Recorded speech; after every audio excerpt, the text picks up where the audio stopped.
Hello बच्चों, very good evening. स्वागत है सभी का राज एजुकेटर ऑनलाइन प्लेटफॉर्म तथा स्टेम स्टडी ऐप के ऊपर। आज के इस बेहतरीन सेशन के अंदर हम 10th क्लास के लिए बात करेंगे। हिंदी मीडियम के विद्यार्थियों के लिए साइंस सब्जेक्ट को लेकर के हम आगे बढ़ रहे हैं। जिन विद्यार्थियों को साइंस सब्जेक्ट का और मैथ का बेहतरीन प्रिपरेशन करना है बोर्ड एग्जाम को ध्यान में रखते हुए, वो अभी अपने मोबाइल में प्ले स्टोर पर जाकर के स्टेम स्टडी क्लासेस ऐप को डाउनलोड कर सकते हैं। वहां पर आपको गणित और विज्ञान से संबंधित कोर्सेज बहुत ही कम फीस पर मिलने वाला है। तो आप देर किस बात की कर रहे हो, वहां पर जाकर के आप उस कोर्स को परचेज कीजिए और आप 100 में से 100 नंबर लाने का एक शानदार सा ऑफर प्राप्त कर सकते हैं। बच्चों, आज के इस बेहतरीन सेशन के अंदर हम 10th क्लास का जो पहला चैप्टर है अपना केमिकल रिएक्शन एंड इक्वेशन, रासायनिक अभिक्रिया और रासायनिक समीकरण, इसका पार्ट नंबर 2 डिस्कस करेंगे। फर्स्ट पार्ट के अंदर हमने बहुत जान डाली थी, बहुत ही शानदार दमदार कंटेंट आपको दिया था। उसी कड़ी को हम आगे बढ़ाते हुए आज के इस बेहतरीन सेशन के अंदर और इसका जो पार्ट सेकंड है उसके अंदर कुछ रासायनिक अभिक्रियाओं की चर्चा करेंगे जो बोर्ड एग्जाम के लिए एक खुराक रामबाण की तरह साबित होने वाली है। तो इस सेशन से चूकना नहीं है, बिल्कुल आपको ज्वाइन करना है।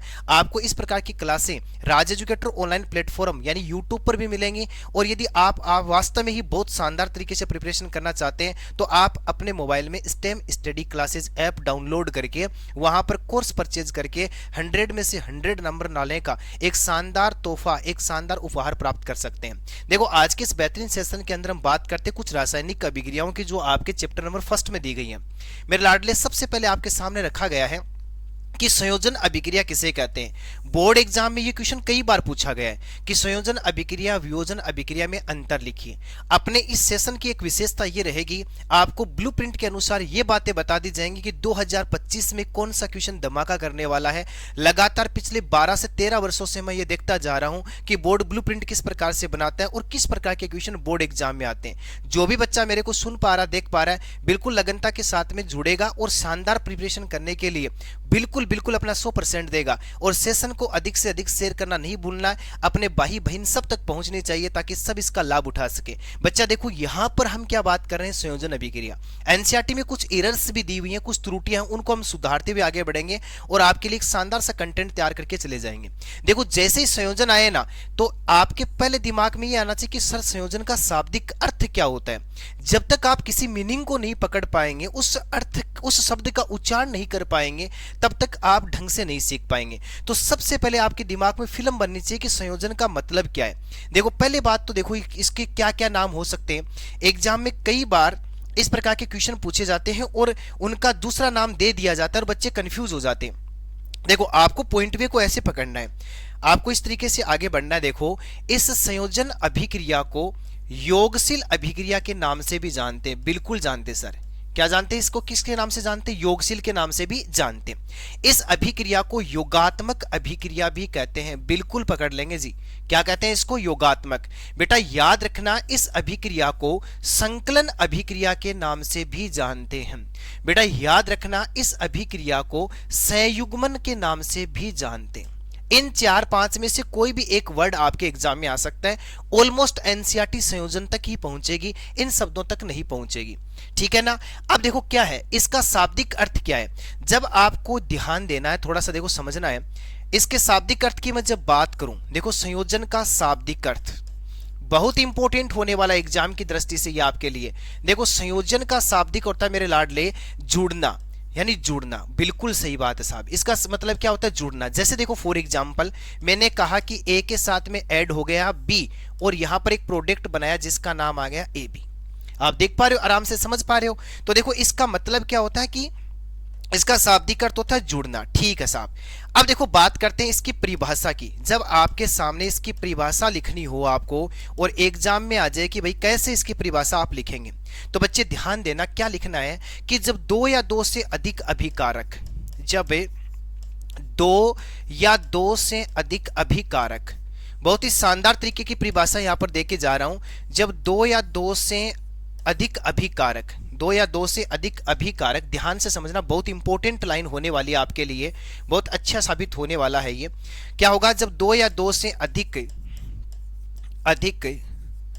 अभिकारक, बिल्कुल बहुत शानदार तरीके से, अभिकारक मिलकर दोनों आपस में क्या हो जाएंगे, ऐड हो जाएंगे। जब 2 या 2 से अधिक अभिकारक मिलकर एकल उत्पाद बनाते हैं। बस आपको तो ये छोटी सी परिभाषा याद रखनी है और आपके यहां पर बोर्ड एग्जाम में इस क्वेश्चन के पूरे में से पूरे नंबर मिलने वाले। बच्चा क्या लिखोगे? जब दो या दो से अधिक अभिकारक मिलकर एकल उत्पाद बनाते हैं।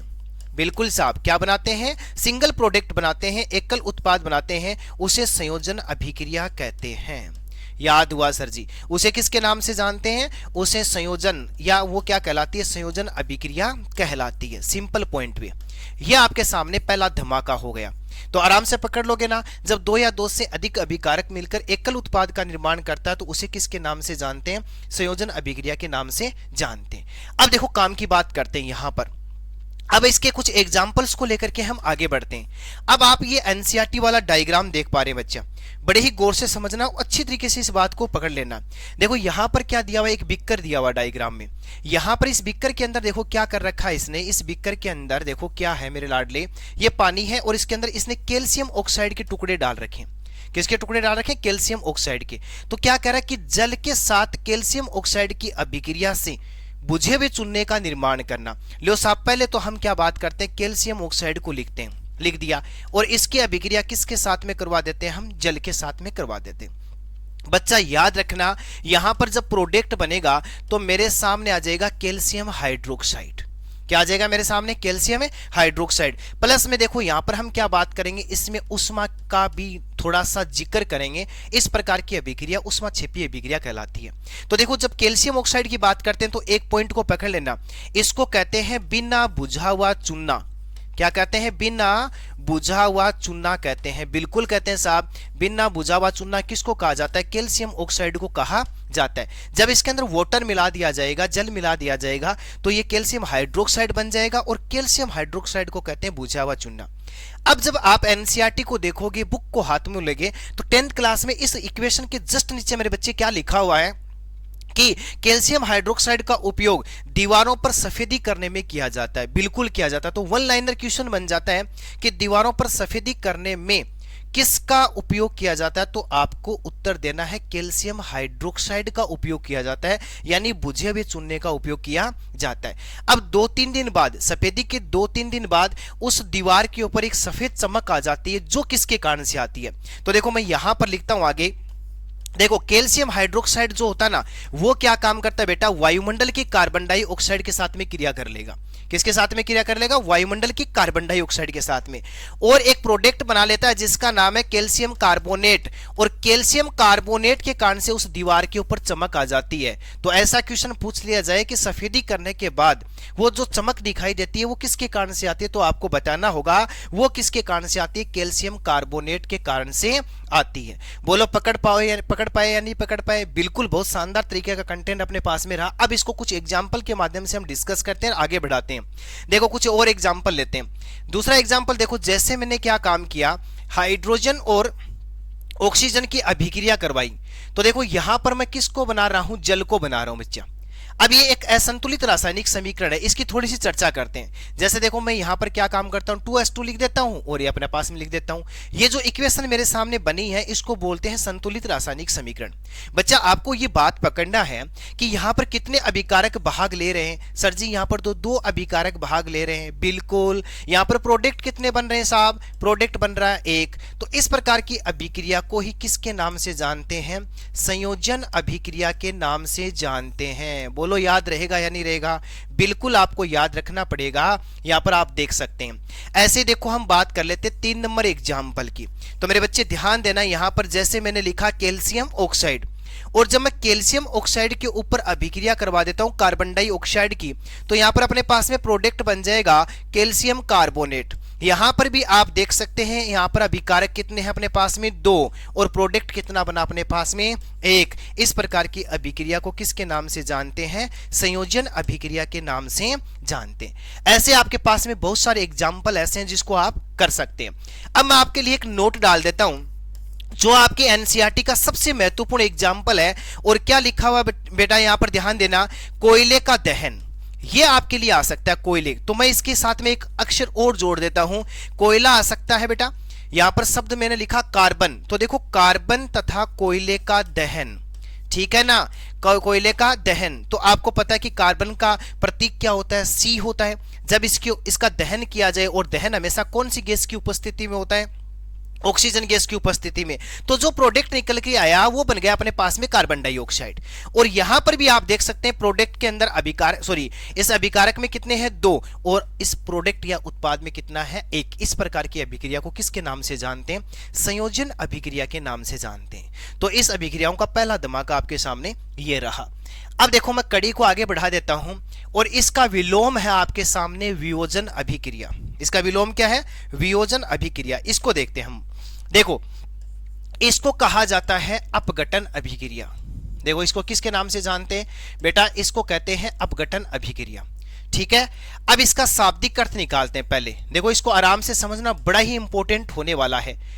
1 मिनट के लिए देखो, थोड़ा सा इसके बारे में एक नोट और बता देता हूं आपको, कि आपको पहचान का तरीका आ जाए। एक पॉइंट और पकड़ना संयोजन के बारे में। देखो, संयोजन के बारे में, संयोजन की पहचान का तरीका, संयोजन अभिक्रिया, संयोजन अभिक्रिया की पहचान का तरीका। आपको कैसे पता चलेगा कि यह अपने पास में जो अभिक्रिया है ये संयोजन अभिक्रिया, ये अलग से बता रहा हूं मैं, आपके एनसीईआरटी में नहीं दिया हुआ है, आपको ध्यान रखना होगा, आप आराम से पहचान सकते हैं। इसमें बेटा क्या होता है कि उत्पाद जो होता है, यानी प्रोडक्ट, और उत्पाद को आपके एनसीईआरटी के अनुसार क्या कह सकते हो, क्रियाफल। क्या कह सकते हो, क्रियाफल। सदैव कैसा होता है, एकल होता है। बस आपको तो ये पॉइंट पकड़ लेना, और आपको ये पता चल जाएगा दी गई रासायनिक अभिक्रिया संयोजन है, वियोजन है, विस्थापन है, द्विविस्थापन है। याद रख लोगे, यानी हमेशा उत्पाद कैसा होता है, एकल होता है। अब चर्चा कर लेते हैं अपने पास में इसकी। देखो, इसकी बात जब करते हैं तो सबसे पहले उसी की तरह लेकर के चलेंगे। देखो, इसका शाब्दिक अर्थ अपने पास में आता है टूटना। इसका शाब्दिक अर्थ क्या होता है, टूटना। देखो, याद रखना, इसका शाब्दिक अर्थ हो जाएगा अपने पास में टूटना, या आप क्या कह सकते हो, अलग होना, या इसको क्या कह सकते हो, अलग होना। ये 2 वर्डिंग आपको पकड़नी है बेटा, पकड़ लोगे आराम से। वियोजन का दूसरा मतलब क्या होता है, अपघटन। अब मैं इसकी एक डेफिनेशन सजा देता हूं आपके लिए, और जो एग्जाम की दृष्टि से काफी महत्वपूर्ण होने वाली है बच्चा, और वेरी वेरी इंपॉर्टेंट है। देखो क्या लिखेंगे, ऐसी अभिक्रिया, बहुत ही सिंपल सी परिभाषा बन जाएगी इसकी, ऐसी अभिक्रिया जिसमें एकल अभिकारक, शाबाश, क्या लिखोगे, एकल अभिकारक। साहब, इसको क्रियाकारक भी लिख सकते हैं क्या बेटा, बिल्कुल, इसको क्या लिख सकते हैं, क्रियाकारक भी लिख सकते हैं। ऐसी अभिक्रिया जिसमें एकल अभिकारक ओब्लिक क्रियाकारक, किस किस की उपस्थिति में, ताप, ठीक है ना, या देखो किसकी उपस्थिति में, ध्यान देना बहुत इंपॉर्टेंट है, ताप, विद्युत या प्रकाश की उपस्थिति में। बिल्कुल बहुत सिंपल होने वाला है, बहुत ही शानदार रहने वाला है कि उपस्थिति में टूटकर, बिल्कुल टूटकर 2 या 2 से अधिक, 2 या 2 से अधिक उत्पाद बनाता है, उत्पाद बनाता है, तो इसे कौन सी अभिक्रिया कहते हैं, वियोजन अभिक्रिया कहते हैं। बहुत शानदार तरीके से बता रहा हूं, ऐसा का ऐसा माइंड में छाप दूंगा, वियोजन अभिक्रिया कहते हैं। बोलो याद रखोगे क्या, बिल्कुल रखेंगे। जैसे देखो फॉर एग्जाम्पल बेटा, मैंने कहा आपके सामने क्या था, ए बी था। जब ये अपने पास में, इसको जैसे मैंने त्रिभुज का निशान लगाया, यानी इसको मैंने गर्म किया, और ये किस किस में बदल गया, एक तो बदल गया ए में, और एक किस में बदल गया, बी में। देखो यहां पर अभिकारक की संख्या कितनी है, 1, और उत्पाद की संख्या कितनी है, 2। अपनी परिभाषा क्या कहना चाहती है, ऐसी अभिक्रिया जिसमें एकल अभिकारक ओब्लिक क्रियाकारक ताप, विद्युत, प्रकाश की उपस्थिति में टूटकर 2 या 2 से अधिक उत्पाद बनाता है। तो ऐसी रासायनिक अभिक्रिया को किसके नाम से जानते हैं, वियोजन अभिक्रिया के नाम से जानते हैं। और सर जी इसका शाब्दिक अर्थ क्या होता है, तो मेरे लाडले आपके सामने आपके मोबाइल स्क्रीन पर दिख रहा है कि इसका शाब्दिक अर्थ क्या होता है, टूटना या अलग होना। बोलो याद रखोगे? बिल्कुल याद रखना पड़ेगा, वेरी वेरी इंपॉर्टेंट एग्जाम की दृष्टि से। अब देखो इसको मैं लेकर के आगे बढ़ता हूं और आपके सामने एक शानदार सा डायग्राम दिख रहा है एनसीईआरटी का, और उसके आधार पर देखो ये जो अभिक्रिया होती है अपघटन, इसके हम 3 प्रकार कर लेते हैं। कितने प्रकार कर लेते हैं बच्चा? यहां पर इसके 3 प्रकार करते हैं। सबसे पहले देखो हम बात करते हैं ताप अपघटन अभिक्रिया की, बहुत ही शानदार तरीके से। देखो ताप अपघटन अभिक्रिया को उष्मा अपघटन या आप इसको कह सकते हो उष्मीय अपघटन भी कहते हैं। पहला पॉइंट तो ये याद रख लोगे। ताप अपघटन अभिक्रिया का दूसरा नाम क्या होता है? उष्मीय अपघटन अभिक्रिया। अब देखो परिभाषा कैसे बनाओगे? वेरी सिंपल होने वाली इसकी डेफिनेशन। तो देखो यहां पर मैं इसकी परिभाषा लिख करके आपको थोड़ा सा बताने का प्रयास करता हूं कि आप कैसे याद रख सकते हैं। तो स्टूडेंट्स ध्यान देना, यानी ऐसी अभिक्रिया भाई वो का वही रहने वाला है। इसमें सिर्फ हम क्या काम करेंगे, देखो क्या लिखने वाले हैं। ऐसी अभिक्रिया, ध्यान देना बच्चा, ऐसी अभिक्रिया जिसमें एकल अभिकारक, वेरी इंपॉर्टेंट है, यानी इसके अंदर क्या होगा? एकल अभिकारक होगा। ठीक है साहब, एकल अभिकारक किसकी उपस्थिति में? ताप या फिर किसकी उपस्थिति कह सकते हो आप?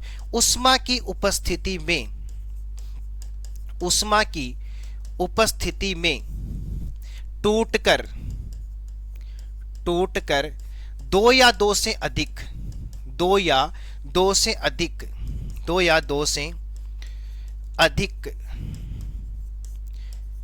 यौगिक, या आप क्या कह सकते हो उत्पाद बनाते हैं, तो उसे ताप अपघटन अभिक्रिया कहते हैं। ये लो साहब, सिंपल सा पॉइंट है। ऐसी रासायनिक अभिक्रिया जिसमें देखो क्या होता है, यानी जिसको क्या करेंगे, एकल अभिकारक को ताप की उपस्थिति में तोड़ेंगे तो वो 2 या 2 से अधिक यौगिक बना लेगा। अब इस डायग्राम को देखो, यहां पर आपको बर्नर दिखाई दे रहा है। देखो ये बर्नर क्या कहना चाहता है, इसकी बात सुनते हैं। ये आपके पास में बर्नर है जो इसको गर्म कर रहा है। यहां पर बेटा इस टेस्ट ट्यूब के अंदर हमने डाल रखा लेड नाइट्रेट। इसके अंदर क्या डाल रखा? Lead nitrate. ठीक है, अब बच्चा लेड नाइट्रेट का फॉर्मूला क्या होता है? तो PbNO3 का 2 होता है। बिल्कुल होता है सर। ये इसकी कौथन नली हो गई, प्रख नली पकड़ने वाला ये चिमटा है। ये यहां पर आप देख पा रहे हो, जैसे जैसे गर्म करते हैं तो यहां पर लेड नाइट्रेट जो होता है ना बच्चा, वो यहां पर आपको दिखाई देता है। ठीक है, अब काम की बात सुनो। पहला इसका एग्जाम्पल लेता हूं मैं, और ये एग्जाम्पल आपको बहुत कुछ सिखाना चाहेगा यहां पर। जैसे देखो मैंने लिखा लेड नाइट्रेट, ये लो साहब, अपने पास में फॉर्मूला बन जाएगा इसका PbNO3 का 2 बन जाएगा। शाबाश, ध्यान देना बच्चा, क्या बन जाएगा अपने पास में? PbNO3 का 2 बन जाएगा। अब मेरे बच्चे इसको मैं क्या कर रहा हूं? गर्म कर रहा हूं। देखो यहां अपने पास में जो त्रिभुज है, ध्यान देना, यहां अपने पास में त्रिभुज जो है वो गर्म करने को दर्शाता है। एक बात तो और ये याद रख लेना, किसको दर्शाता है? गर्म करने को दर्शाता है। सर ये तो हमें पता ही नहीं था, आज पता चला कि त्रिभुज का निशान रासायनिक अभिक्रिया में क्या काम करता है? तो बेटा हीट देने का काम करता है, गर्म करने का काम करता है, उष्मा को दर्शाने का काम करता है। जब मैं लेड नाइट्रेट को गर्म करता हूं तो बेटा यहां पर एक तो बन जाता है अपने पास में लेड ऑक्साइड बन जाएगा, PbO बन जाएगा। सर जी बिल्कुल PbO बन जाएगा। इसके अलावा देखो यहां पर अपने पास में क्या बन गया? NO2 बन गया, और यहां पर अपने पास में मेरे बच्चे क्या बन गया? ऑक्सीजन बन गया। आगे बात समझ में? ये लेड ऑक्साइड बन गया अपने पास में, और ये नाइट्रोजन डाइऑक्साइड बन गया, और इस नाइट्रोजन डाइऑक्साइड के कारण से इसका रंग कैसा हो गया बच्चे? भूरा रंग का धुआं यहां पर आपको दिखाई देगा। ठीक है, और ये अपने पास में इक्वल हो गया। तो देखो अब थोड़ा सा समझना मेरे पॉइंट वे को। यहां पर मैं जब बात करूं तो यहां पर अपने पास में अभिकारक कितना है? 1 है। बिल्कुल है ना। लेकिन जब मैं बात किसकी करूंगा? यहां पर प्रोडक्ट की, तो देखो यहां पर 1, यहां पर दूसरा, यहां पर तीसरा, ये 3 आपको यहां पर क्या दिख रहे हैं? उत्पाद दिख रहे हैं। तो ऐसी अभिक्रिया को किसके नाम से जानते हैं? ताप अपघटन अभिक्रिया के नाम से जानते हैं। अब मेरे पास कुछ एग्जाम्पल और हैं जो इसके बारे में बात करेंगे, और इसको अच्छी तरीके से आपको आपकी खोपड़ी में इसको फिट करने वाले बहुत ही शानदार तरीके से लेकर के इसको हम आगे बढ़ते हैं। ठीक है ना। अब इसका एक एग्जाम्पल जो फेमस है वो एग्जाम्पल मैं यहां इसके ऊपर लिख रहा हूं। इसका सेकंड एग्जाम्पल देखो, एग्जाम्पल नंबर जब मैं 2 की बात करता हूं, आपकी बुक में एक एग्जाम्पल दिया जब फेरस सल्फेट को हम गर्म करते हैं। किसको गर्म करते हैं? फेरस सल्फेट को। फेरस सल्फेट की जब बात करते हैं तो इसका क्रिस्टलन जल यहां से निकल जाता बच्चा, और यहां पर अपने पास में बन जाएगा Fe2O3। देखो ध्यान देना, Fe2O3 बन जाएगा, और प्लस का इसके अंदर क्या बन जाएगा, SO2 बन जाएगा, और बच्चा यहाँ पर SO3 बन जाएगा। यदि आपने पेपर 2024 देख लिया है तो 10th क्लास में क्वेश्चन आया था कि अक्स और वाई यहाँ पर दिया हुआ, तो पहचान कीजिए कि वाई कौन था। तो बच्चा यहाँ पर अपने पास में जो Fe2O3 बना है, ये अपने पास में बन गया फेरिक ऑक्साइड। क्या बन गया अपने पास में, फेरिक ऑक्साइड बन गया, ये आप यहां पर देख सकते हो। ठीक है ना बच्चा। अब इसके तीसरे एग्जांपल की बात कर लेता हूं मैं। यहां पर तीसरा एग्जांपल मैं ले लेता हूं कैल्शियम कार्बोनेट का, और जब मैं इसको गर्म करता हूं तो एक प्रोडक्ट मेरे पास में कैल्शियम ऑक्साइड बन गया और दूसरा मेरे पास में क्या बन गया, कार्बन डाइऑक्साइड बन गया। इस प्रकार की अभिक्रिया को कहा जाता है ताप अपघटन अभिक्रिया। ठीक है, अब देखो आगे बढ़ जाते हैं इसको लेकर के। अब अपने पास में इसका दूसरा प्रकार है साहब, इसका दूसरा प्रकार कौन सा हो सकता है, तो देखो हम लिखेंगे विद्युत अपघटन अभिक्रिया। कैसी अभिक्रिया पढ़ेंगे, विद्युत अपघटन, जो एग्जाम की दृष्टि से रामबाण साबित होने वाली है सभी बच्चों के लिए। कैसे लिखोगे, आ सकता है एग्जाम में कि विद्युत अपघटन अभिक्रिया को उदाहरण सहित समझाइए। तो देखो कैसे लिखना है, आपको सीधा सीधा पॉइंट पे लगाना है। किसी यौगिक की गलित अवस्था में, किसी कोई भी यौगिक हो सकता है बच्चा, किसी यौगिक की कौन सी अवस्था में, गलित अवस्था में।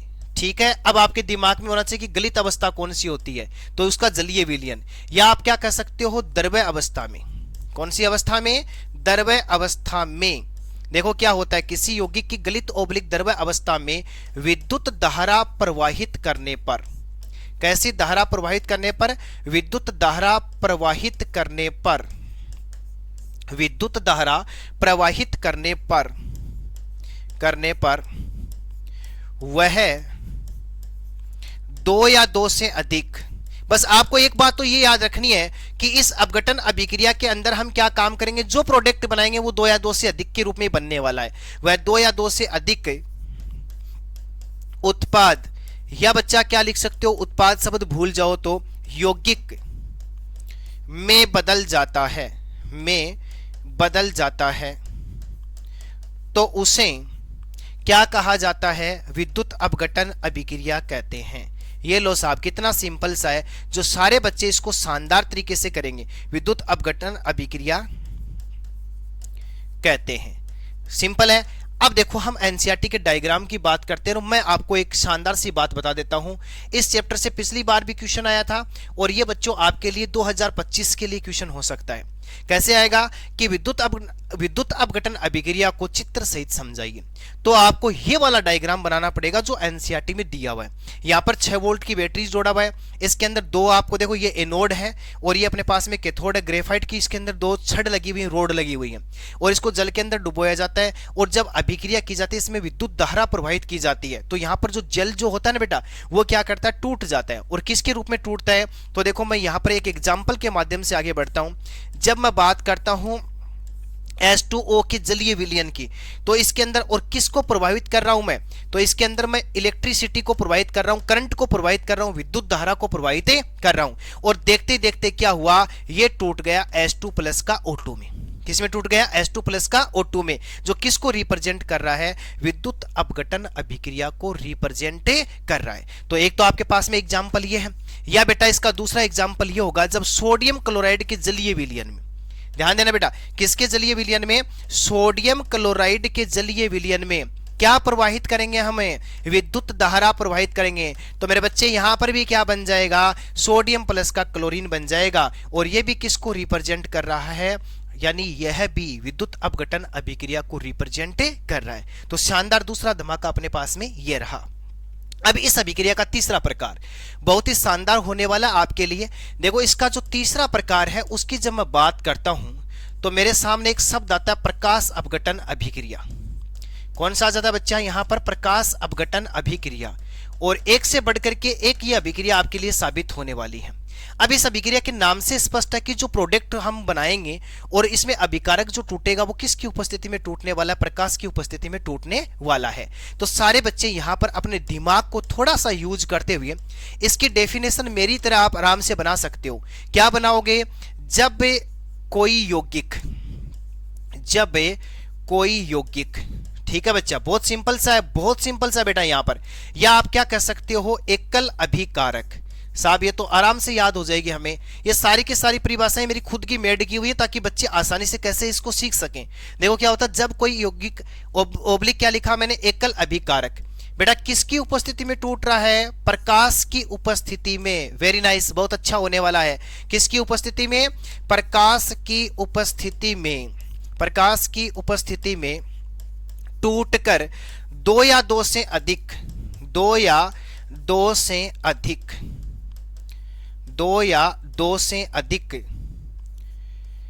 उत्पाद ओब्लिक यौगिक बनाता है, यौगिक बनाता है, बनाता है, तो इसे कैसी अभिक्रिया कहते हैं, प्रकाश अपघटन, प्रकाश अपघटन अभिक्रिया कहते हैं। बिल्कुल आराम से सीख जाएंगे।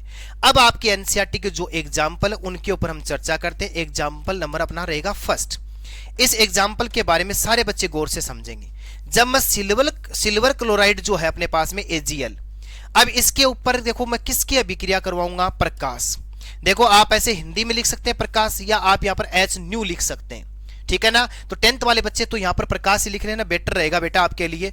और यहां पर अपने पास में Ag बन जाएगा और यहां पर क्लोरीन निकल जाएगी। सर जी ये आपकी रिएक्शन जो है संतुलित नहीं है, तो बेटा कोई बात नहीं, यहां पर 2 लगाओ, यहां पर 2 लगाओ। अब अपनी रिएक्शन कैसी होगी, संतुलित हो गई। एक पंथ दो काज मैं करता जा रहा हूं, साथ साथ में रिएक्शन संतुलित कैसे करते हैं वो भी आपको सिखा रहा हूं। अब देखो ये जो सिल्वर जो क्लोराइड आपके सामने रखा गया है, ये किसकी प्रेजेंस में टूटा, प्रकाश की उपस्थिति में। आ सकता है एग्जाम्पल के रूप में।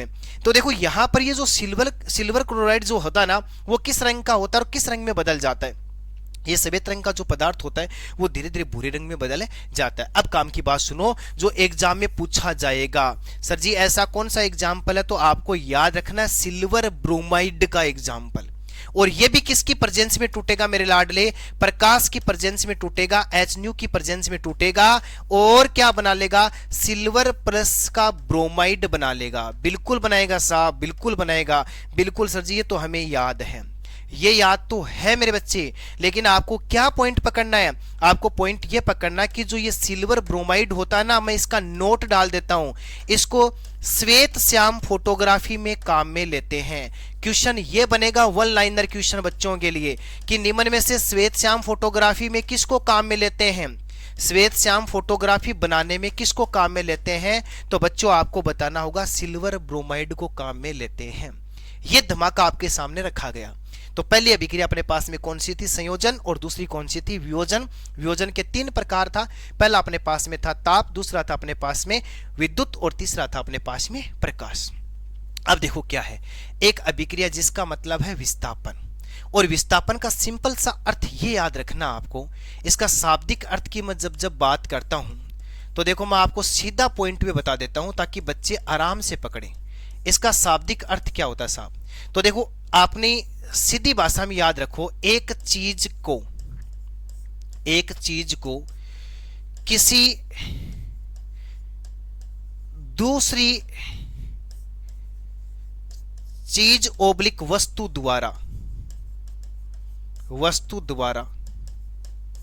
हटा देना। क्या कर देना बच्चा, यहां पर हटा देना। बस यही क्या होता है, विस्थापन होता है। सर ये कौन सा विस्थापन हुआ, देखो जी ये ऐसा विस्थापन हुआ जब मैंने अभिक्रिया AB के साथ में C की करवाई। तो देखो मुझे देखते देखते क्या पता चला, ये C बड़ा नालायक निकला जो B के घर में घुस गया। देखो कैसे, किस प्रकार से, यहां पर कौन है साहब, AB, और इसकी अभिक्रिया किसके साथ में करवाई मैंने, C की। तो ये देखो C क्या काम करता है, B के स्थान पे जाता है, और B को क्या काम करता है, अपने स्थान पर भेज देता है। तो यहां पर C ने किसका विस्थापन कर दिया, B का स्थान चेंज कर दिया। इस प्रकार की अभिक्रिया को क्या कहा जाता है, विस्थापन अभिक्रिया कहा जाता है।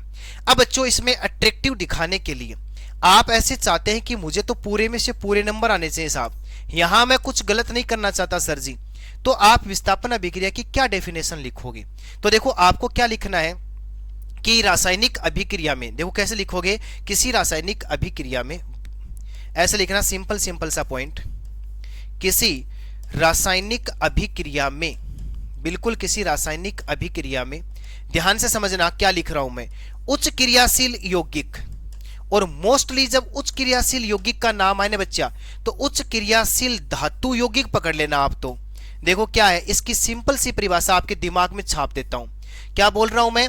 उच्च क्रियाशील धातु यौगिक कम क्रियाशील धातु यौगिक को, देखो कम क्रियाशील क्रियाशील धातु धातु यौगिक को उसके स्थान से हटा देता है, इसे ही विस्थापन अभिक्रिया कहते हैं। इसे ही विस्थापन अभिक्रिया कहते हैं। ध्यान देना बच्चा, बहुत शानदार तरीके से इसको लिख रहा हूं मैं, ताकि बच्चे के माइंड में आराम से समझे, वो आराम से नोट्स में ऐड करके या पढ़ सके। विस्थापन अभिक्रिया कहते हैं। साहब याद हो गया, बिल्कुल याद हो गया। अब देखो कैसे बात करता हूं मैं। पहला ही एग्जाम्पल आपके सामने मैंने लिख दिया कॉपर सल्फेट का, और उसके ऊपर अभिक्रिया करवा दी जिंक की। ठीक है ना। अब जिंक का मतलब देखो क्या हुआ, यहां जिंक क्या निकला, बड़ा नालायक निकला। और कैसा नालायक निकला, ये कॉपर से ज्यादा क्रियाशील निकला। और क्या काम करता है, जाकर के कॉपर की जगह बैठ जाता है और कॉपर को खुद की जगह पर बिठाने का काम करता है। तो यहां पर बेटा बन गया जिंक सल्फेट। और किसको विस्थापित कर रहा है, ये कॉपर को विस्थापित कर रहा है। तो ये विस्थापन अभिक्रिया का अपना पहला एग्जाम्पल रहा। ठीक है। अब इसके अंदर देखो हम क्या बात करते हैं, दूसरे एग्जाम्पल की बात कर लेते हैं। ये अपने पास में एग्जाम्पल ये आ गया, और दूसरा एग्जाम्पल अपने पास में ये रहेगा। देखो पॉइंट वे को समझना।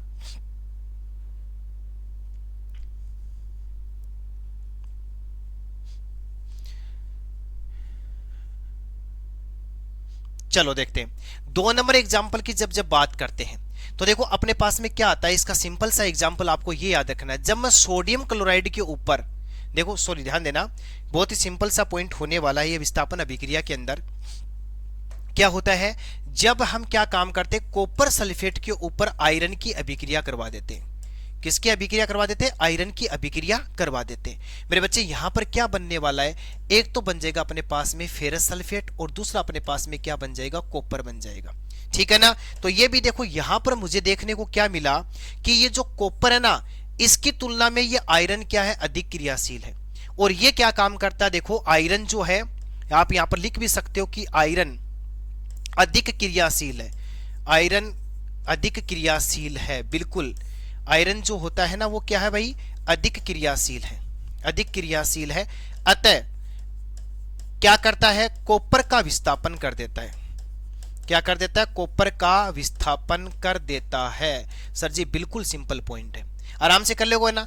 अब देखो एक एग्जांपल और आपके सामने रख देता हूं। जैसे मेरे पास में आया कॉपर सल्फेट, ठीक है ना।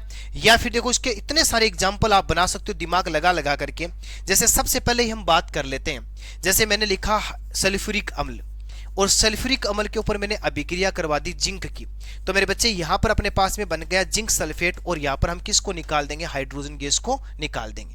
तो मुझे पता चला कि ये जिंक जो होता है वो हाइड्रोजन से भी क्या होता है, ज्यादा क्रियाशील होता है, और उसको आराम से क्या कर देता है, प्रतिस्थापित कर देता है। सर जी और कोई एग्जाम्पल हो सकता है क्या? तो देखो इसके अलग एग्जाम्पल्स की बात करते हैं, कुछ जो आपके दिमाग में आने चाहिए और एग्जाम में आप आसानी से कर सकते हैं। इसके लिए देखो मैं आपको एक बात बताता हूं, आपको सक्रियता श्रेणी को याद रखना है। उसमें क्या होता है कि पोटेशियम और सोडियम और कैल्शियम और मैग्नीशियम, है ना, और एल्यूमिनियम और जिंक और आयरन और लेड और हाइड्रोजन और कॉपर, और देखो क्या है यहां पर अपने पास में मरकरी और सोना चांदी, ऐसे होता है।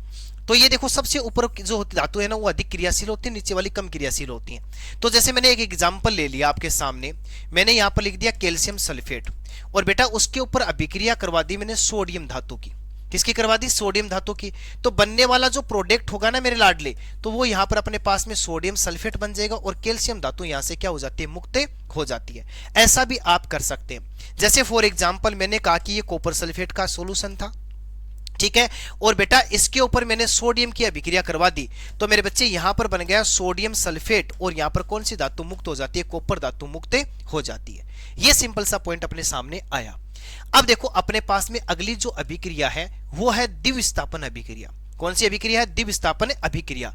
अब इसके नाम से स्पष्ट है, देखो द्विव, और संस्कृत में इसका मतलब क्या होता है, दो। अब इसकी परिभाषा से हम इसको अच्छे से समझेंगे तो मुझे इसकी परिभाषा क्या बताना चाहती है, और बच्चा यहां से गौर से समझना। और मैं कहता हूं कि 2025 में विस्थापन द्विविस्थापन में से एक क्वेश्चन 100% आपको देखने को मिल जाएगा और आप आराम से इसको इजी वे से क्लियर कर सकते हैं। अब आपको पता है कि दो अभिकारक यहां पर होने जरूरी हैं।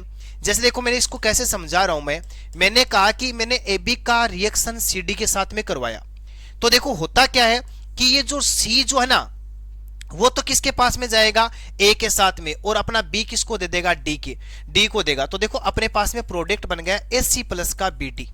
अब देख पा रहे हो, इसका मतलब तो सर जी ये हुआ कि ये आदान प्रदान कर रहा है। जी बिल्कुल, ये आदान प्रदान कर रहा है। और जब इसकी आप अभिक्रिया बनाओगे, इसकी परिभाषा लिखोगे, तो इसकी परिभाषा कैसे मेड करोगे, तो देखो आप क्या लिखोगे, जब अभिक्रिया में, बहुत सिंपल सी इसकी परिभाषा बन जाएगी, आराम से लिख सकते हो।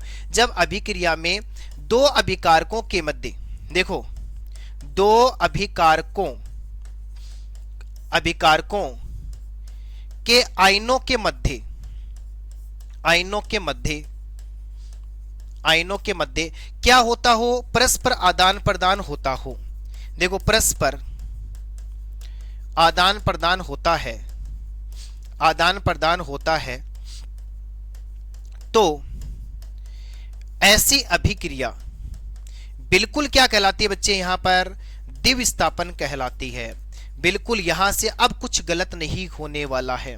तो ऐसी अभिक्रिया को क्या कहते हैं, द्विविस्थापन अभिक्रिया कहते हैं। सिंपल सा पॉइंट है ना। तो अभिकारकों के आयनों के मध्य हम क्या कर देंगे, परस्पर आदान प्रदान कर देंगे। सर जी आपके पास में कोई एग्जांपल है क्या, देखो इसके एग्जांपल की सबसे पहली बात कर लेता हूं मैं। मेरे बेटे यहां पर कर रहा हूं सोडियम हाइड्रोक्साइड की क्रिया HCl के साथ में। तो देखो इसमें एक पॉइंट पकड़ना, Na है जहां Cl है वहां, इन दोनों की फ्रेंडशिप बड़ी ज्यादा है, एक दूसरे के बिना जीवन यापन नहीं कर सकते। तो आपको जैसे रिएक्शन में दिखे ना, तो आपको पहला पॉइंट तो मेरे बच्चे यहां पर यह करना है कि सोडियम क्लोराइड तो बनेगा ही बनेगा। अब पीछे कौन बच गया, OH, और इधर कौन बच गया अपने पास में H, जुड़ते ही किसका निर्माण कर देंगे, जल का। आई बात समझ में। अब मेरे कहने का मतलब क्या है कि सोडियम हाइड्रोक्साइड का जो सोडियम था वो तो किसने ले लिया, हाइड्रोजन क्लोराइड के क्लोरीन ने, और इस हाइड्रोजन क्लोराइड के क्लोरीन के H को क्या दे दिया, इसने OH दे दिया। तो इस प्रकार की अभिक्रिया को क्या कहा जाता है, द्विविस्थापन अभिक्रिया कहा जाता है। ठीक है। अब इसके जो फेमस एग्जाम्पल हैं जिनके बारे में मैं आपसे चर्चा करना चाहता हूं, और जो एग्जाम में धमाका करने वाले हैं मेरे बच्चे, यहां पर देखना आप एग्जाम्पल द्विविस्थापन का।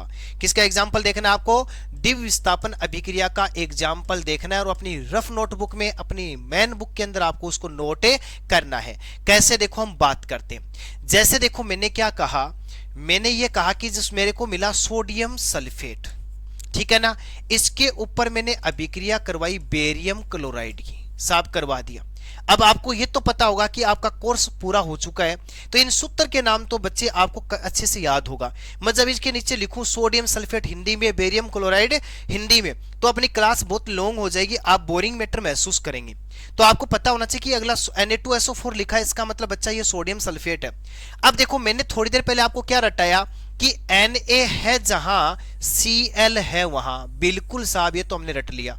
तो बनने वाला क्या प्रोडक्ट है, अपने पास में क्या बन गया, एक तो Ba बन गया, और साथ में अपने पास में बच्चा क्या बन गया, यहां पर सोडियम सल्फेट का सल्फेट, इसके साथ जुड़ते बेरियम सल्फेट, ये बेरियम सल्फेट बन गया यहां पर, और प्लस में अपने पास में क्या बन गया, NaCl बन गया। यहां पर हम लगा देंगे 2, लगा दिया।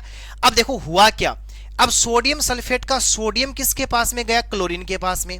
बेरियम क्लोराइड का बेरियम किसके पास में गया, सल्फेट के पास में। तो आपस में क्या हो गया, आदान प्रदान हो गया। रट्टा लगा लेना, भूल मत जाना बच्चे यहां पर। अब इसका अलग एग्जाम्पल और ले लेते हैं। मैं आपको एक बड़ा सा एग्जाम्पल बता देता हूं। जब मैं क्या काम करता हूं, लेड नाइट्रेट की अभिक्रिया, और ये एग्जाम्पल बड़ा ही फेमस होने वाला है सभी स्टूडेंट्स के लिए। लेड नाइट्रेट की अभिक्रिया जब मैं पोटेशियम आयोडाइड के साथ में करवा रहा हूं, अब Ki का मतलब स्टूडेंट्स यहां पर पोटेशियम आयोडाइड है। तो देखो यहां पर क्या बनने वाला है, एक तो बच्चा यहां पर बन जाएगा अपने पास में पोटेशियम आयोडाइड, क्या बन जाएगा, पोटेशियम आयोडाइड, और दूसरा प्रोडक्ट मेरे पास में बन के आया है पोटेशियम नाइट्रेट, बिल्कुल बन गया साहब। एक तो क्या बन गया, लेड आयोडाइड, और याद रख लेना ये जो लेड आयोडाइड जो है वो यहां पर पीले रंग का अवक्षेप है, कैसे रंग का अवक्षेप है? पीले रंग का अवक्षेप है। यहां पर भी इन दोनों के मध्य आयनों के मध्य क्या हो गया? आपस में आदान प्रदान हो गया। इस प्रकार की अभिक्रिया को भी द्विविस्थापन अभिक्रिया कहा जाता है। क्या और एग्जाम्पल है? एग्जाम्पल आप अपने माइंड के हिसाब से कितने भी बना सकते हो बच्चा। यहां पर जैसे मैंने कहा, मैंने कॉपर क्लोराइड की अभिक्रिया करवाई, ठीक है ना, और किसके साथ में करवा दी? जैसे देखो फॉर एग्जाम्पल मैंने लिखा बच्चा NaOH के साथ में करवाई सर। मैंने किसके साथ में करवाई? NaOH के साथ में करवाई। ये लो साहब NaOH के साथ में। तो मैंने तो आपको बहुत अच्छे से रटा दिया कि Cl है जहां Na है वहां। साहब ये तो मैं बनाऊंगा ही बनाऊंगा प्रोडक्ट में, तो सारे स्टूडेंट भी बनाने वाले हैं। पीछे क्या बच गया? यहाँ पर देखो, यहाँ पर पीछे क्या बचा बच्चा? यहाँ पर ध्यान से समझना, यहाँ पर बचा कॉपर और यहाँ पर क्या बच गया? OH। क्या बन सकता है सर जी? यहाँ पर बन जाएगा मेरे बच्चे कॉपर हाइड्रोक्साइड बन जाएगा और प्लस का सोडियम क्लोराइड बन जाएगा। बिल्कुल बन गया सर, बनेगा ना। और जब संतुलित करेंगे तो यहाँ पर हम कितना बिठा देंगे? 2। इस प्रकार की अभिक्रिया द्विविस्थापन अभिक्रिया कहलाती है। अब मैं कड़ी को आगे बढ़ा देता हूं और आपके सामने एक शानदार सा दमदार सा टॉपिक और लिखा हुआ है, उपचयन और अपचयन। सबसे पहले देखो, ये जो क्वेश्चन यहां पर डाला हुआ है, ये 2024 में क्वेश्चन इसका डायग्राम पूछ लिया था बच्चा। ये बोर्ड क्वेश्चन है 2024 का आया हुआ। तो इसमें आपको एक दो डायग्राम पर भी ध्यान देना। जैसे मैंने आपको बता दिया कि जल के विद्युत अपघटन विधि का नामांकित चित्र बनाते हुए समझाइए। ये बोर्ड 2025 में 10th क्लास के हिंदी मीडियम विद्यार्थी, इंग्लिश मीडियम के विद्यार्थी के लिए रामबाण साबित होगा। सबसे पहले देखो मैं बात करता हूं उपचयन। इसका रट्टा कैसे लगाना है बेटा? इसका मतलब होता है ऑक्सीकरण। उपचयन का मतलब क्या होता है? ऑक्सीकरण। तो आप यहां पर क्या पढ़ोगे? उपचयन अभिक्रिया प्लस का ऑक्सीकरण अभिक्रिया, ठीक है ना। अब देखो क्या होता है, इसकी परिभाषा मेड करनी है आपको। तो आप क्या लिखोगे? ऐसी अभिक्रिया, सीधा सा याद रखना है इसको, ऐसी अभिक्रिया जिसमें क्या होता है? ऑक्सीजन का योग तथा हाइड्रोजन मतलब H2 का त्याग हो, H2 का त्याग हो, वो अभिक्रिया क्या कहलाती है? उपचयन अभिक्रिया, ऑक्सीकरण अभिक्रिया कहलाती है। जैसे फॉर एग्जाम्पल देखना स्टूडेंट, यहां पर मैंने क्या किया? H2 की अभिक्रिया करवा दी O2 के साथ में। साहब बिल्कुल करवाई। और यहां पर हम किसको बना रहे हैं? जल को बना रहे हैं। किसको बना रहे हैं? यहां पर जल को बना रहे हैं। अब देखो यहां पर ऑक्सीजन जुड़ी है या निकली है? सर जी बिल्कुल जुड़ी है। इसका मतलब ये उपचयन अभिक्रिया हो गई। साहब इसका कोई दूसरा एग्जाम्पल यहां पर आप लाख प्रकार के ले सकते हो। जब मैं मैग्नीशियम का दहन करता हूं वायु के साथ में, और दहन नाम आते हैं, आपको लिखना है ऑक्सीजन। बेटा यहां पर ऑक्सीजन इसके साथ में जुड़ती है तो ये बना लेता है मैग्नीशियम ऑक्साइड, बना लेता है। ठीक साहब बना लेता है। तीसरा एग्जाम्पल कोई बताओ। जैसे बेटा मैंने यहां पर लिखा HCl, और जैसे अभिक्रिया कंप्लीट होती है बेटा बन जाता है H2 प्लस का Cl2, बन गया। अब इसके अंदर देखो हाइड्रोजन पहले थी लेकिन अब यहां से निकल गई, तो हमने क्या लिखा था? हाइड्रोजन का त्याग। इस प्रकार की अभिक्रिया को क्या कहा जाता है? याद रखना, इस प्रकार की अभिक्रिया को उपचयन या ऑक्सीकरण अभिक्रिया कहा जाता है। बच्चों एक नोट डालता हूं जो आपकी बुक में कहीं न कहीं लिखा हुआ है और यह आपके लिए बहुत इंपॉर्टेंट होने वाला है। देखो जिस अभिक्रिया, देखो ध्यान से समझना इस पॉइंट को, जिस पदार्थ का ऑक्सीकरण होता है, देखो जिसका ऑक्सीकरण होता है, मैं सीधा लिख देता हूं, जिसका ऑक्सीकरण होता है, उल्टा है भाई, इसमें फंस मत जाना, ऑक्सीकरण होता है उसे अपचायक कहते हैं। वाह सा, ये तो हम रट्टा लगाएंगे। देखो उसे किसके नाम से जानते? अपचायक के नाम से जानते हैं। यानी जिस अभिक्रिया में किसी पदार्थ को ऑक्सीकरण होता है ना बेटा, उस पदार्थ को किसके नाम से जानते? अपचायक के नाम से जानते। ऑक्सीकारक मत कर देना, गलत हो जाएगा। अब देखो इसमें थोड़ा सा मैं आगे बढ़ता हूं, और यहां पर इसका दूसरा पड़ोसी था अपने पास में अपचयन। दूसरी अभिक्रिया कौन सी थी? अपचयन अभिक्रिया। अब बेटा ये पहले का उल्टा हो जाएगा। क्या हो जाएगा? ऐसी अभिक्रिया जिसमें ऑक्सीजन का त्याग तथा हाइड्रोजन का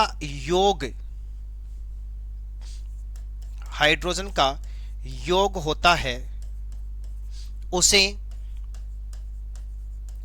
अपचयन अभिक्रिया कहते हैं। उसे क्या कहते हैं? अपचयन अभिक्रिया कहते हैं। बड़ा सिंपल है ना। अब देखो कैसे समझोगे इसको। बेटा सिंपल सिंपल सा पॉइंट है। अपने पास में जो एग्जाम्पल पहले लिए उनका उल्टा कर दो। जैसे देखो मैग्नीशियम यहां से टूट जाएगा, मैग्नीशियम प्लस ऑक्सीजन। बेटा यहाँ पर ऑक्सीजन थी लेकिन निकल गई, इसका मतलब ये कैसी अभिक्रिया हो गई? अपचयन अभिक्रिया। सर जी कोई एग्जांपल दूसरा है क्या? देखो मैंने लिखा N2 प्लस का H2, तो मैंने नाइट्रोजन के साथ में अमोनिया, इस हाइड्रोजन को जोड़ करके बना दिया अमोनिया। तो यहाँ पर अपने पास में हाइड्रोजन क्या हो रही है? ऐड हो रही है ना। इस प्रकार की अभिक्रिया को क्या कहा जाता है? अपचयन अभिक्रिया कहा जाता है। और कोई एग्जाम्पल है क्या? लाखों प्रकार के एग्जाम्पल यहाँ पर आप बना सकते हो। जैसे फॉर एग्जाम्पल कोई और एग्जाम्पल लेकर के हम चलते हैं। मैंने क्या कहा? H2 के साथ में मैंने अभिक्रिया करवाई, O2 की करवाई थी ना। इस बार देखो हम क्या काम करेंगे, पॉइंट वे को पकड़ना। मैं यहां पर लिख देता हूं H2O, जल को तोड़ करके मैं H2 प्लस का O2 लिखूंगा। तो बेटा यहां पर ऑक्सीजन इसके साथ से निकल रही है, तो इस अभिक्रिया को क्या कहा जाता है? अपचयन अभिक्रिया कहा जाता है। ऐसे बहुत सारे एग्जाम्पल अपने पास में हैं। जैसे मैं क्या कह देता हूं, मैंने लिखा यहां पर कॉपर ऑक्साइड और इसकी अभिक्रिया मैंने किसके साथ में करवा दी? H2 के साथ में करवा दी। और बेटा मैं जैसे ही देखता हूं ना, तो एक तो बन जाता है कॉपर और प्लस का क्या बन जाता है? जल। यहां से इस ऑक्सीजन का क्या हो गया? निष्कासन। इसका मतलब ये भी अपचयन अभिक्रिया का उदाहरण है। नोट डाल लेना, रट्टा लगा लेना, जैसे मैंने पहले वाले में बताया वैसे। जिस पदार्थ का अपचयन होता है, जिस पदार्थ का अपचयन होता है, साफ ध्यान रखना, जिस पदार्थ का क्या होता है? अपचयन होता है, अपचयन होता है बेटा जी, उसे ऑक्सीकारक कहते हैं। उसे किसके नाम से जानते हैं? ऑक्सीकारक के नाम से जानते हैं, तो उसे ऑक्सीकारक कहते हैं। जिसका अपचयन होगा वो ऑक्सीकारक है, और जिसका ऑक्सीकरण होगा वो क्या होता है? अपचायक होता है। अब देखो बेटा क्या लिखा हुआ? रेडॉक्स अभिक्रिया। मैं कहता हूं कि एक गिलास पानी लीजिए और 2025 के लिए उसको घोल करके पी जाइए और आकर के बात कर लेना। आपको मार्च में ये क्वेश्चन जो है बोर्ड एग्जाम में देखने को 100% मिलेगा। रेडॉक्स अभिक्रिया किसे कहते हैं? यहां पर देखो क्या होता है। ऐसी अभिक्रिया, ऐसी अभिक्रिया देखो जिसमें क्या होता है? ऐसी अभिक्रिया जिसमें एक पदार्थ का तो ऑक्सीकरण होगा, साफ बिल्कुल याद है हमें। एक पदार्थ का तो क्या होगा? ऑक्सीकरण, साफ बिल्कुल होगा। एक पदार्थ का ऑक्सीकरण होगा। ये मैंने यहां पर अच्छी तरीके से ही लिख दिया, और आपको भी इसका रट्टा लगा लेना है। एक पदार्थ का हो गया ऑक्सीकरण, ठीक है ना। तो एक का ऑक्सीकरण हुआ है, तथा दूसरे पदार्थ का अपचयन होता है।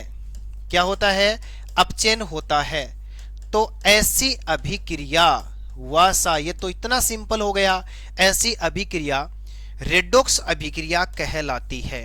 कैसी अभिक्रिया कहलाती है? रेडॉक्स अभिक्रिया कहलाती है। सर जी इसका भी कोई एग्जाम्पल है क्या? बहुत सारे एग्जाम्पल हैं।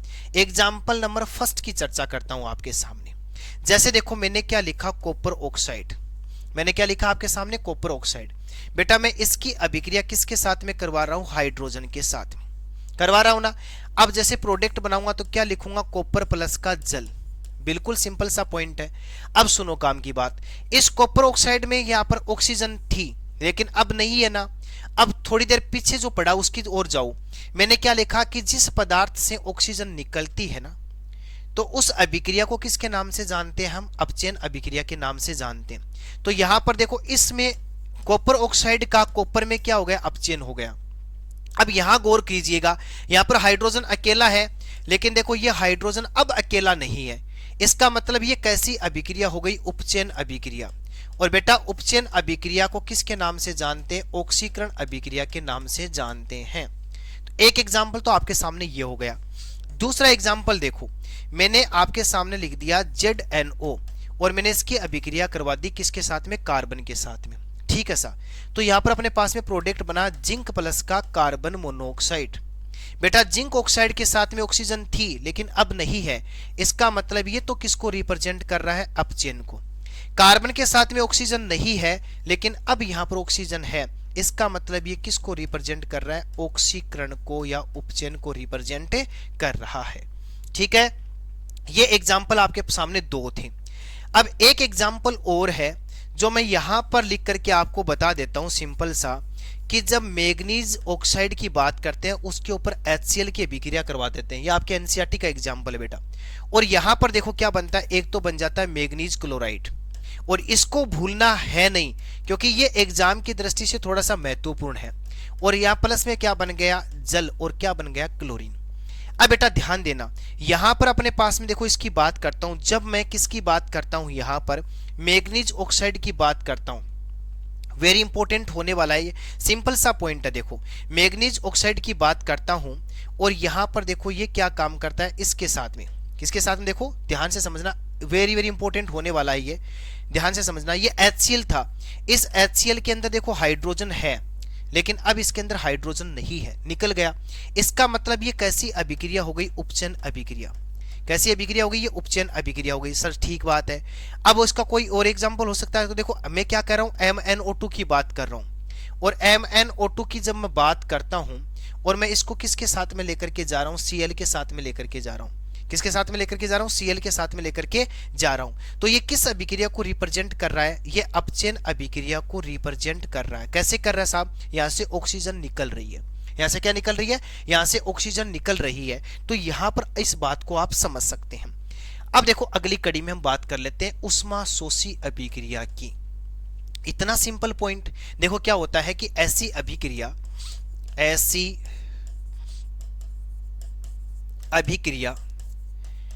जिसमें अभिक्रिया को संपन्न होने के लिए, जिसमें अभिक्रिया को संपन्न होने के लिए ऊष्मा ओब्लिक ऊर्जा की आवश्यकता होती है,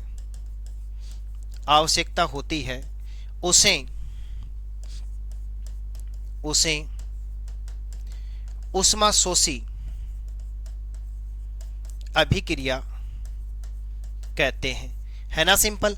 कैसे करोगे, जैसे मैंने लिखा 2Hi और इसके ऊपर मैं किसकी बात कर रहा हूं, उष्मा की। इसको मैंने उष्मा दिया, ये किस में टूट गया, S2, और प्लस का किस में टूट गया, I2 में। किस में टूट गया, ये प्लस का I2 के अंदर टूट गया। ठीक है ना, ये अपने पास में प्रोडक्ट बन गया। तो इस अभिक्रिया को संपन्न करने के लिए हमें इसको क्या देना पड़ा, उष्मा। इस प्रकार की अभिक्रिया को ऊष्माशोषी अभिक्रिया कहा जाता है। अब अगला पॉइंट देखो क्या कहना चाहता है, ऊष्माक्षेपी अभिक्रिया। इतना सिंपल है, देखो इसमें क्या लिखना है आपको, एकदम सिंपल सा पॉइंट। ऐसी अभिक्रिया जिसमें उत्पाद के साथ साथ, यानी क्रियाफल के साथ साथ, प्रोडक्ट के साथ साथ, देखो अभिक्रिया जो फल प्राप्त हुआ उसके साथ साथ क्या बनती हो, उष्मा बनती हो, या क्या बनती हो, ऊर्जा बनती है, यानी उष्मा ऊर्जा उत्पन्न होती है, उष्मा ऊर्जा उत्पन्न होती है। तो उसे किसके नाम से जानते बेटा, ऊष्माक्षेपी अभिक्रिया के नाम से जानते हैं, ऊष्माक्षेपी अभिक्रिया कहते हैं। साहब एकदम बिल्कुल सिंपल सा पॉइंट है। जैसे देखो फॉर एग्जांपल मैंने लिखा N2 और मैंने लिखा S2। मैंने जब नाइट्रोजन की अभिक्रिया किसके साथ में करवा दी, हाइड्रोजन के साथ में करवा दी। किसके साथ में करवा दी, हाइड्रोजन के साथ में। तो देखो अपने पास में क्या बन गया, अमोनिया, और प्लस में क्या बन जाएगी बेटा, यहां पर उष्मा बन जाएगी। एक तो आपको ये याद रखना है। दूसरा देखो इसका एग्जाम्पल और मैं आपको बता देता हूं। जब हम कैल्शियम कार्बोनेट को गर्म करते हैं, क्या करते हैं, कैल्शियम कार्बोनेट को गर्म करते हैं, एक अपने पास में कैल्शियम ऑक्साइड बनेगा और प्लस का कार्बन डाइऑक्साइड बनेगा, और इसके अंदर क्या बन जाता है, उष्मा बन जाता है। याद रह जाएगा।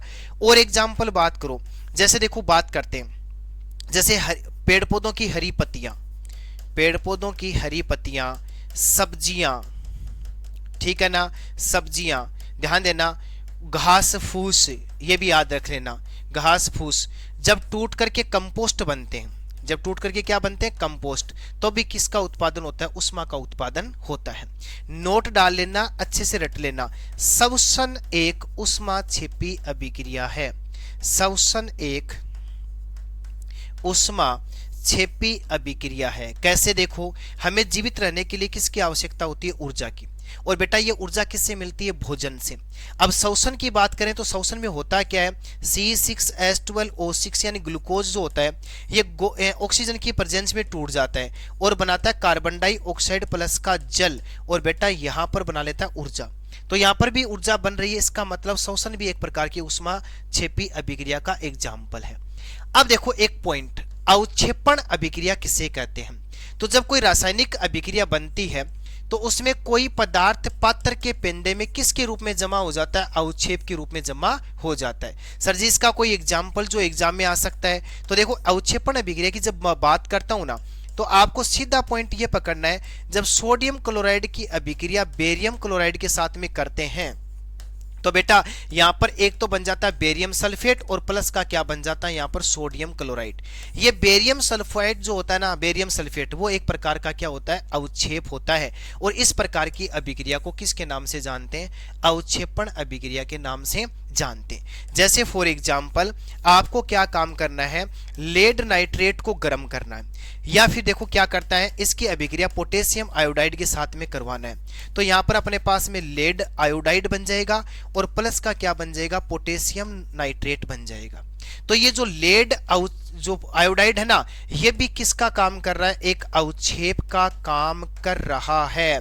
इसका मतलब इस प्रकार की अभिक्रिया को भी क्या कहते हैं? अवक्षेपण अभिक्रिया कहते हैं, जो एग्जाम की दृष्टि से धमाका होने वाला है।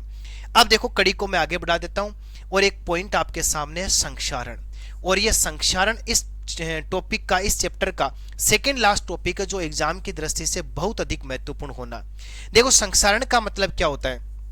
सीधा सा पॉइंट ये पकड़ना, धातुओं की सतह का या धातुओं की सतह भी लिख सकते हो, या सीधा लिखना चाहो ना बच्चा तो आप ये लिख सकते हो धातुओं का क्या होता है? धातुओं का देखो क्या लिखोगे आप? नमी लिख सकते हो, ओब्लिक में क्या लिख सकते हो? वायु लिख सकते हो, या क्या लिख सकते हो? जल लिख सकते हो, या ओब्लिक में क्या लिख सकते हो? रसायनों।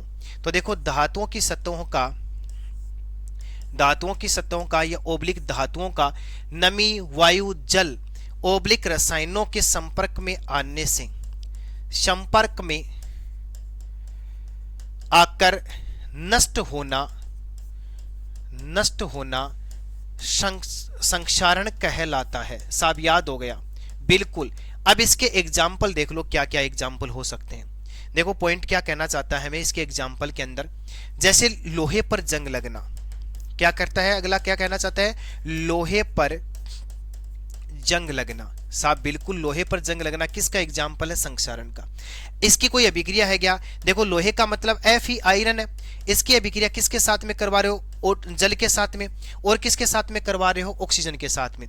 जब प्रोडक्ट बनाओगे ना बेटा यहां पर, तो आप लिखोगे Fe2O3.3H2O। मेरे लाडले याद रखना, ये फॉर्मूला किसका है? जंग का फॉर्मूला है। और लोहे की वस्तु के ऊपर एक भूरे रंग की परत जम जाती है, जो धीरे धीरे क्या करता है? उसको नष्ट करता है। एक क्वेश्चन आपके लिए कि लोहे की वस्तु के ऊपर जंग लगने से लोहे का भार बढ़ेगा या कम होगा? यह आपको कमेंट में बताना है, आपके लिए क्वेश्चन छोड़ दिया मैंने। अब देखो आपने खिड़कियां दरवाजे देखे होंगे जो लोहे के बने होते हैं, जब बरसात के पानी के संपर्क में आते हैं तो वो धीरे धीरे क्या हो जाते हैं? संक्षारित हो जाते हैं, यानी उसके ऊपर क्या लग जाता है? जंग लग जाता है। ये प्रोसेस होता है बेटा। इसके अलावा देखो बात करते हैं, ये पहला एग्जाम्पल हो गया। देखो सिल्वर की बात करता हूं मैं, किसकी बात करता हूं? चांदी की बात करता हूं। सिल्वर का कैसा हो जाना? देखो सिल्वर जो होती है ना, चांदी, वो कैसे रंग की पड़ जाती है? काले रंग की हो जाती है। साहब ऐसा क्यों होता है? तो बेटा देखो क्या होता है, ये सिल्वर जो होती है ना, ये बड़ी नालायक होती है और वायुमंडल में पाए जाने वाले सल्फर के साथ में क्रिया कर लेती है। किसके साथ में क्रिया कर लेती है? सल्फर के साथ में क्रिया कर लेती है। और क्या बना लेती है बेटा? सल्फर, देखो सिल्वर सल्फाइड बना लेती है। क्या बना लेती है? सिल्वर सल्फाइड बना लेती है और Ag2S बना लेती है। और कैसी हो जाती है बेटा? ये काले रंग की। ठीक है साहब, ये तो समझ में आया। तीसरा एग्जाम्पल मैं यहां लिख रहा हूं, एग्जाम्पल नंबर 3। क्या होता है? जैसे कोई तांबे की वस्तु है, लियो जी मैंने कहा कॉपर है। ये कॉपर क्या काम करता है? वायुमंडल की CO2 के साथ में क्रिया करेगा और कॉपर कार्बोनेट बना लेता है। क्या बना लेता है? यहां पर कॉपर कार्बोनेट बना लेता है। और ये किस रंग का हो जाता है? हरे रंग का हो जाता है। तो कॉपर की वस्तु का हरे रंग में बदलना और सिल्वर की वस्तु का काले रंग में बदलना, लोहे के ऊपर भूरे रंग की परत का जमना, ये सारे के सारे किसके घटक होते हैं? संक्षारण। लोहे की वस्तु को संक्षारण से बचाने के लिए सर क्या कर सकते हैं? उसके ऊपर पेंट कर सकते हैं, ग्रीस लगा सकते हैं, एनोडीकरण किया जा सकता है, यशद लेपन किया जा सकता है, इस प्रकार से उसको बचाया जा सकता है। अब देखो हम बात करते हैं इसके अगले पॉइंट वे की, और इसका अगला पॉइंट वे आपके सामने है विकृत गंदिता। कितना सिंपल सा पॉइंट हो सकता है। देखो हम क्या लिखेंगे, तेलों तथा वसा, तेलों तथा वसा, वसा से बने यौगिक, से बने यौगिक की गंध व स्वाद का नष्ट होना, स्वाद का नष्ट होना विकृत गंदिता कहलाता है। देखो बेटा इस पॉइंट को ऐसे पकड़ना, विकृत का मतलब होता है टूटना और गंदिता का मतलब क्या होता है? गंध का टूटना। देखो तेलों से बने हुए, वसा से बने जो प्रोडक्ट मार्केट में मिलते हैं वो लंबे समय तक पड़े रहे तो उसकी गंध व स्वाद बदल जाते हैं। इस घटना को हम क्या कहते हैं? विकृत गंदिता के नाम से जानते हैं। पहले देखो क्या होता था, चिप्स की थैलियों के अंदर ऑक्सीजन गैस भरी जाती थी। कौन सी? चिप्स थैली के अंदर कौन सी गैस भरी जाती थी? ऑक्सीजन। और वो क्या कर देती थी? उसका ऑक्सीडेशन कर देती थी, तो उसका स्वाद और गंध बिगड़ जाता था। आजकल उसकी थैली के अंदर कौन सी गैस भरते हैं? तो बेटा याद रखना, नाइट्रोजन गैस को भरा जाता है। इसके अलावा दो उपचायक पदार्थ काम में लिए जाते हैं, एक का नाम है BHA और बेटा एक का नाम है BHT। साहब ये क्या होते हैं? तो देखो आपको याद रखना है, BHA की फुल फॉर्म होती है butylated hydroxy anisole, hydroxy anisole, ठीक है ना। ये एक तो ये काम में लेते हैं उपचायक के रूप में, और दूसरा अपने पास में आता है ब्यूटिलेटेड, ब्यूटिलेटेड हाइड्रोक्सी, हाइड्रोक्सी, और अपने पास में क्या लिखा हुआ है? टी, और इसका मतलब बच्चे बन जाता है टोलुइन। क्या बन जाता है? इसका मतलब टोलुइन। ये दो ऐसे उपचायक हैं जिनको काम में लेकर के किससे बचा जा सकता है? विकृत गंधिता से बचा जा सकता है। इस प्रकार से अपना पहला चैप्टर रहा chemical reaction and chemical equation, रासायनिक अभिक्रिया और रासायनिक समीकरण, पार्ट फर्स्ट और पार्ट सेकंड के रूप में इसका पोस्टमार्टम किया गया। 10th क्लास के हिंदी मीडियम के विद्यार्थियों के लिए बहुत ही शानदार तरीके का कंटेंट आपके सामने, एनसीईआरटी को लाइन टू लाइन कॉपी किया जा रहा है, और जो क्वेश्चन हैं किस प्रकार के एग्जाम में पुट किए जा रहे हैं वो साथ साथ में बताए जा रहे हैं। इसके बाद में चैप्टर के बाद में इस चैप्टर की मिलेगी आपको रैपिड रिवीजन कोर्स की क्लासेज, जिसके अंदर बोर्ड एग्जाम में इनमें से जो मसाला बहुत महत्वपूर्ण है सिर्फ उनके ऊपर हम चर्चा करेंगे, जो एग्जाम की दृष्टि से आपके लिए रामबाण साबित होने वाली है। देर किस बात की, अभी जाइए मोबाइल में प्ले स्टोर के पास में और डाउनलोड कर लीजिएगा स्टेम स्टडी क्लासेज ऐप, और वहां जाकर के आप थॉमसन बैच और भास्कर बैच को ज्वाइन करके 10th क्लास के अंदर मैथ और साइंस का शानदार तरीके से प्रिपरेशन कर सकते हैं। एग्जाम में 100% लाने का ये स्टेम स्टडी क्लासेज ऐप दावा करता है। यदि आप लगातार जुड़ करके स्टडी करते हैं, बहुत छोटी फीस में मात्र 450 रुपए में आपको थॉमसन और भास्कर बैच मिल रहा है, जिसको ज्वाइन करके आप 100 में से 100 नंबर ला सकते हैं। Thanks a lot.